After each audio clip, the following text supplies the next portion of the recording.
Aloha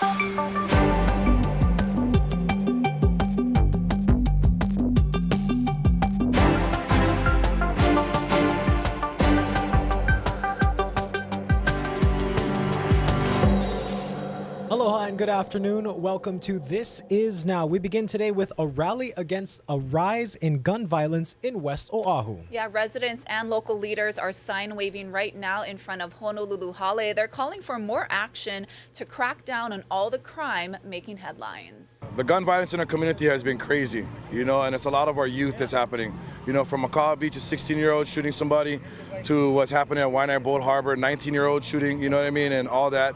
And we got to come out here and bring attention. The illegal gun laws should be stiffer. It's 5 years right now. Make it 10 years. If they're doing ghost guns or whatever it may be, make it a higher sentence, so people understand it's not a joke. I'm not against Second Amendment rights, but I am against our youth being able to access guns. They're giving guns, they're making guns, whatever it may be. And the violence in our community is an uptick like I've never seen before. It's actually turned into the Wild West. These people have come this morning asking for help. We were just out in Waianae last week. We had a 2.5-hour meeting with the community, with Chief Logan and council members and other representatives. We hear what they're saying. We know about the prevalence of shootings and ghost guns and other kinds of issues. So this is just a matter of us listening and responding. Now, the sign waivers plan to be out in front of Honolulu Hale until 4 p.m. this afternoon. Now we want to turn to weather. We have several weather alerts to tell you about. Take a look at some of this video. Some of the weather alerts include a red flag warning, which has been canceled for Oahu but remains up for areas of Maui County and Hawaii Island through today until 6 p.m. There's low humidity and strong winds, which poses a fire threat. There's also a gale warning, small craft advisory, and a wind advisory in effect until 6 p.m. this evening. That wind advisory is for Kauai, Oahu, Maui, and Hawaii Island. Until this evening, you can expect some strong winds from 20 to 30 miles per hour with some strong gusts of over 50. Now, this is set to last until 6 p.m. All of this comes as firefighters continue to make progress in their fight against the Mililani wildfire.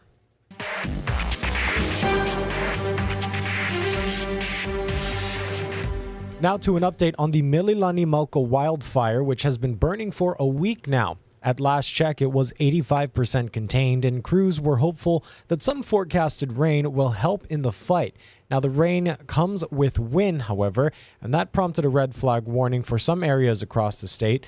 So far, about 1,350 acres have burned in the fire, and it has also remained in a remote mountainous area miles away from the Mililani Mauka community. Fire crews resumed their operations at 7 a.m.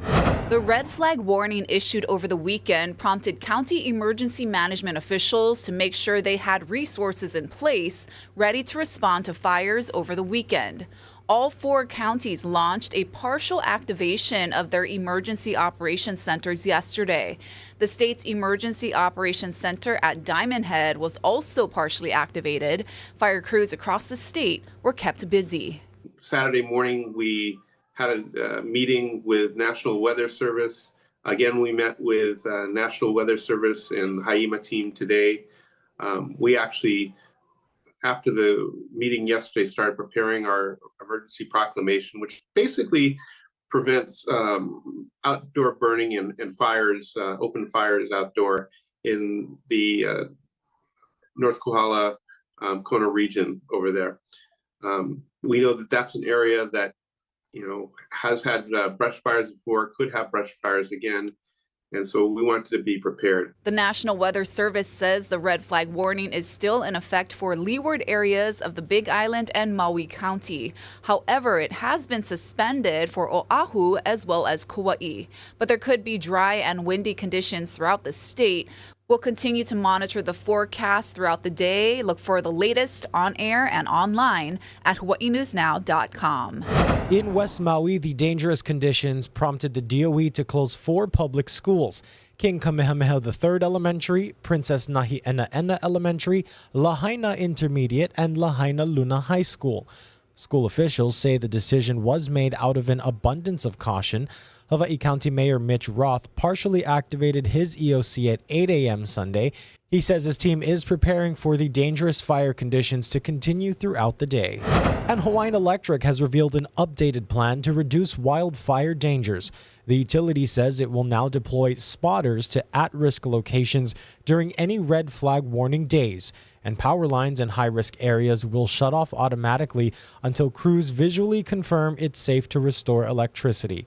Now, HECO also announced it has begun discussions with government and emergency leaders on a program that would shut off power before extreme weather events. The utility says the program would need to be appropriate for each county to maintain public safety. Honolulu police are investigating a bizarre attack at several businesses, including a popular nightclub. Officers arrested Chris Tran. He's accused of shooting at random people with a pepper ball gun on Mililani Boulevard near the district's parking lot just before 3 this morning. Pepper balls have the same effect as pepper spray and can cause irritation of the eyes, nose, throat, and chest. No word if anyone was hurt. The 42-year-old suspect faces a terroristic threatening charge. And the search continues for an attempted murder suspect who allegedly stabbed a man in the chest in Kaka'ako. We're told the attack stemmed from an argument a few minutes after midnight Saturday near the corner of Cook and Oahu Street. At last check, the victim was listed in critical condition. Honolulu police have not released a description of the suspect. This crime is at least the 12th attempted murder that's happened on Oahu in the past month. And in Pearl City, repair work is underway after a car slammed into a Burger King early this morning. Crews were called to Ka'ahumanu Street around 4 a.m. The driver also damaged a traffic light. No one was injured. Israel's military says it is getting close to entering Gaza City after cutting off northern Gaza from the rest of the territory, setting up what is sure to be a deadly street-by-street battle with Hamas fighters. Now, U.S. Secretary of State Antony Blinken made several stops in the Middle East over the weekend in an effort to prevent the war from escalating. Skylar Henry has the latest. Plumes of smoke continue to rise over Gaza's skyline, a sign that the conflict between Israel and Hamas is far from over. This is not a local battle. This is a global battle. As the war approaches 1 month, Israeli officials say they have essentially split the Hamas-controlled territory into a northern and southern half as troops prepare to enter Gaza City. There is no substitute for victory. We will defeat Hamas. We will dismantle Hamas. So far, the Hamas-run health ministry says more than 10,000 Palestinians have been killed in Gaza as a result of Israeli strikes, including twin attacks on refugee camps over the weekend. The United Nations says 1.5 million Palestinians have been internally displaced. The unfolding catastrophe makes the need for a humanitarian ceasefire more urgent with every passing hour. President Biden spoke to Israel's prime minister in a phone call on Monday, underscoring the need for a pause in strikes to get more humanitarian assistance to civilians in Gaza. That aid was at the top of the agenda during the trip Secretary of State Antony Blinken just wrapped up in the region. We're working, as I said, very aggressively on getting more humanitarian assistance into Gaza, and we have very concrete ways of doing that. Israeli officials have said repeatedly that there will be no ceasefire until the more than 200 hostages Hamas is holding are released. Skylar Henry, CBS News, the White House. In light of protests to call for an end to the violence, White House staff is working to remove pro-Palestinian graffiti left over the weekend on the North Grounds guard station. Demonstrators left red handprints and anti-Biden messages, including scrawling the words "Genocide Joe." There was also red paint splattered on a security screening location used by the Secret Service. Speakers at the demonstration accused the Biden administration of having blood on its hands for failing to call for a ceasefire in the Israel-Hamas war. They then marched to the White House, where they defaced and attempted to push against gates into the building. The Secret Service says the gate trespass attempt was handled without incident and no arrests were made. A CNN team at the protest says the event was mainly peaceful and that the gate incident took place later in the evening when only a small crowd remained. Well, former President Trump and 2024 presidential GOP frontrunner Donald Trump testified under oath today in his high-profile civil trial in New York. Now, he's accused of using questionable accounting practices to inflate the value of his properties. Naomi Ruckham has more. Former President Trump calmly stared at the news cameras before Monday's session got underway. But not long after he was sworn in, things got testy. Trump drew several rebukes from State Supreme Court Judge Arthur Engoron for giving speeches, not answers. The judge called a brief recess, asking Trump's attorneys to control their client. Trump has gone in there. Columbia University law professor John Coffey says provoking the judge won't help Trump's cause. And Donald Trump does very well in political campaigning when he explodes, but it doesn't work in court. The current GOP presidential frontrunner is accused in an alleged scheme to dramatically inflate his wealth in order to get better loans and financing. He testified he feels some of his properties are actually undervalued, and outside the courtroom repeated his claims of political persecution. It's a very unfair situation. This is really election interference. That's all it is. This trial is ridiculous. New York Attorney General Letitia James said she expected name-calling at the microphones. But at the end of the day, the only thing that matters are the facts and the numbers. And numbers, my friends, don't lie. The potential financial losses are staggering. The case could cost Trump $250 million in penalties and bar his iconic company from operating in New York. That would really virtually terminate his business empire. Last week, Trump's two older sons testified, downplaying their connection to financial records. Eldest daughter Ivanka Trump is expected to take the stand on Wednesday. Naomi Ruckham, CBS News, New York. An update now on Red Hill defueling. As of this weekend, over 67 million gallons have been removed from the tanks. That's more than half of the roughly 104 million gallons that had been stored at Red Hill. The fuel is fed into miles of pipeline and then into tankers, which then transfer it to other facilities. The majority so far is being stored at an Island Energy Services facility in Kapolei. Officials aim to complete the process in January.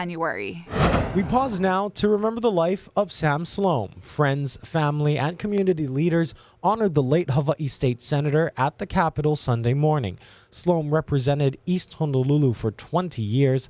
Loved ones remembered him for his intellect, speaking skills, and willingness to be the underdog. At times, he was the only Republican in the state Senate. For the decades of support for my dad, through friendship and opposition, I can truly say he appreciated the time and energy you all got to spend together. And on behalf of the Slom boys, we are honored and we're proud that you would do this for him. Sam was an incredible human being. He gave so much of his life and energy to the state of Hawaii. He was committed to making this a better place. Slom died in May at the age of 81. Well, Tyson Foods is recalling 30,000 pounds of its frozen dinosaur-shaped chicken nuggets because they may be contaminated with pieces of metal. That's according to the Department of Agriculture. The recalled items have a best-by date of September 4th, 2024. The USDA says people who have the nuggets should immediately throw them out or return them to the place where they were purchased. 2 more companies have issued recalls of their cinnamon applesauce pouches due to possible lead contamination. The latest recall includes Schnucks brand pouches and Weiss branded pouches. Wana Banana Apple Cinnamon Fruit Puree sold by Sam's Club, Amazon, and Dollar Tree were already recalled last month. The FDA says 7 cases of possible lead exposure have been found in 5 states, including Arkansas, Louisiana, Maryland, Missouri, and North Carolina. Lead is toxic to humans and can cause developmental delays in children. Symptoms include headaches, vomiting, and fatigue, although they aren't typically seen right away. The FDA says toddlers and young children who may have consumed the pouches should get a blood test from a doctor to check for elevated lead levels. With the winter season moving in comes an increased risk of getting sick. Our Casey Lund shares an important update about getting the latest COVID vaccine shots. Aloha from the Department of Health. Ahead of what could be a really busy holiday travel season, we thought it would be important to remind folks some of the latest guidance from health officials. To do that, we have Dr. Sarah Kimball. She's the state epidemiologist for the Department of Health. And as people get ready to gather a lot more, possibly travel, it's still really important. We're not done with COVID, correct? What do you want folks to know ahead of the holidays? Right. Even though right now we're in a phase where COVID is less active than it was during the summer, we know that at any time we can see surges of COVID, and we often do during the holiday season. So this is an important thing to look ahead and anticipate. Most folks maybe think that they need to come back and get a booster shot. That's not the case. This is a new formula, correct? Why is it important that people get that updated formula? The COVID shot is currently, the new COVID shot is targeted to the most current circulating viruses, so it's going to give you better protection than older COVID shots. So it really is about, rather than getting boosted, it's really about getting the latest updated shot to protect you for this COVID season. We kind of need to start thinking about COVID, or should have already been thinking about COVID, a little bit like influenza, correct? It's not going anywhere. It is here to stay, and it does circulate and change strain season to season. So in that way, it is similar to flu. So getting your annual shot is going to provide protection for that. And we talked a little bit about this earlier too. Totally okay to do those at the same time if you're able to, right? They're safe and effective to get together. And I know for me, it's hard to get in a second time, so. And less needle appointments, probably the better for most people. Really quickly, before we end our interview here, I wanted to ask you about guidance for those folks that may contract COVID. Has that changed since kind of the earlier days of the pandemic? What should people do if they come down with COVID, and as far as returning back to work or school? So we know that a lot of people aren't necessarily testing every time they get sick. So the general guidance is going to be true for COVID, flu, RSV, other infections as well. If you're sick, stay home. It's important to protect other people from getting sick, and also to take care of yourself so you get better. And with the accessibility that we have now with at-home tests, really important to do that. And I believe the Department of Health also has some programs where if you need a test, you can get in touch with somebody. If you look on our website at hawaiicovid19.com, it still has locations where you can go to access free testing, free vaccines. Very good. Yeah. Dr. Sarah Kimball with us from the Department of Health. Appreciate your time today. Again, as she mentioned, some of the latest guidance on COVID in Hawaii, as well as the latest information on that newly updated COVID vaccine you can find at the Department of Health's website. For now, we'll send things back into the studio. Scores of people gathered at Magic Island on Sunday for the annual Hawaii Parkinson Association Walk. The event was to raise awareness about the disease, which is now the fastest growing neurological disorder in the world. The walk also served as a fundraiser.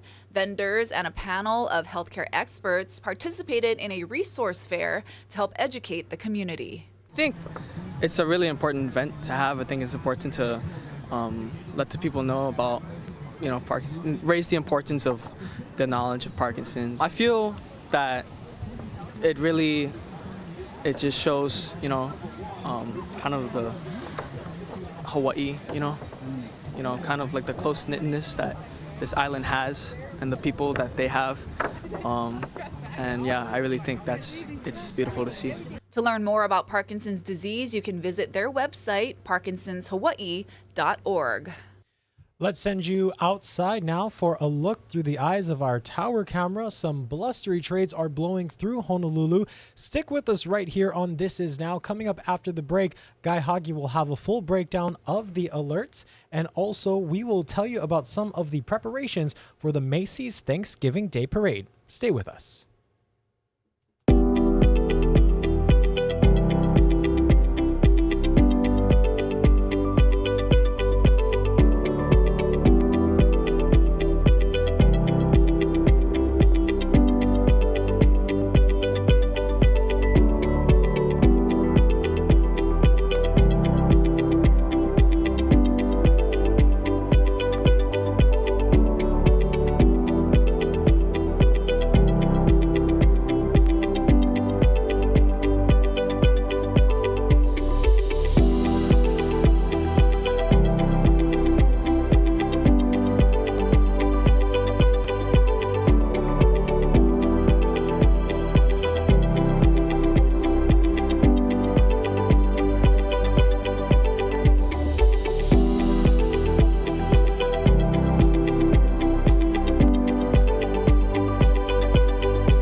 How's it on this Monday? A red flag warning is posted for Maui County and for Hawaii Island. We're talking about critical fire conditions through tonight. It could even be extended beyond that.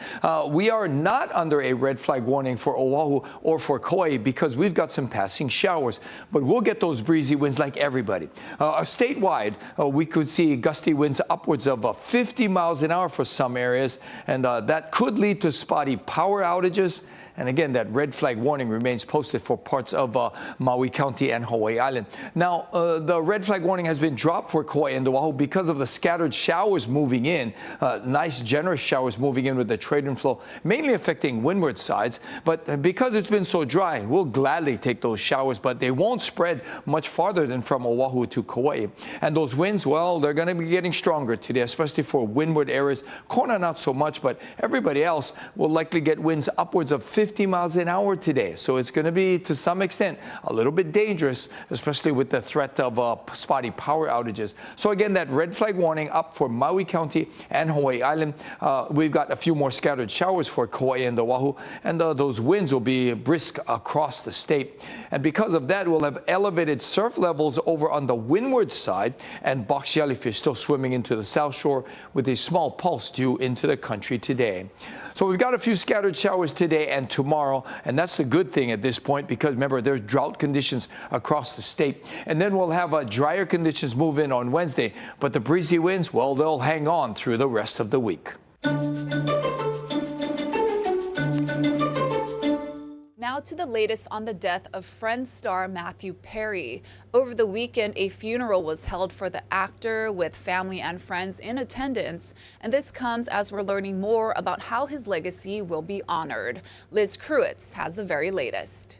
I may just sit here and have my cake all day. Just sit here in the hallway and eat my...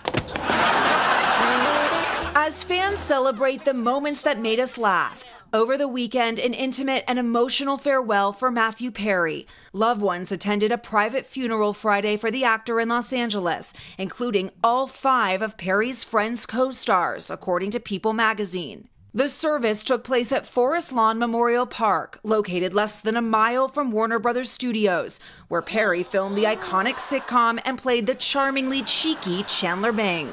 Please, could she be more out of my league? Ross, back me up here. He can never get a woman like that in a million years. Thank you, buddy. The show's 10 seasons are still in syndication, and we're reportedly bringing in significant residuals for Perry every year. Those payments will continue even after his death and will go to Perry's estate. Now, as fans pay tribute to his life and legacy, the actor's advocacy is in the spotlight. If somebody comes up to me and says, I can't stop drinking, can you help me? I can say yes and follow up and do it. When I die, I don't want Friends to be the first thing that's mentioned. I want that to be the first thing that's mentioned. Perry's family hoping to make good on that wish by establishing the Matthew Perry Foundation to help others struggling with the disease of addiction. Adding the effort will be guided by Perry's own words and experiences and driven by his passion for making a difference in as many lives as possible.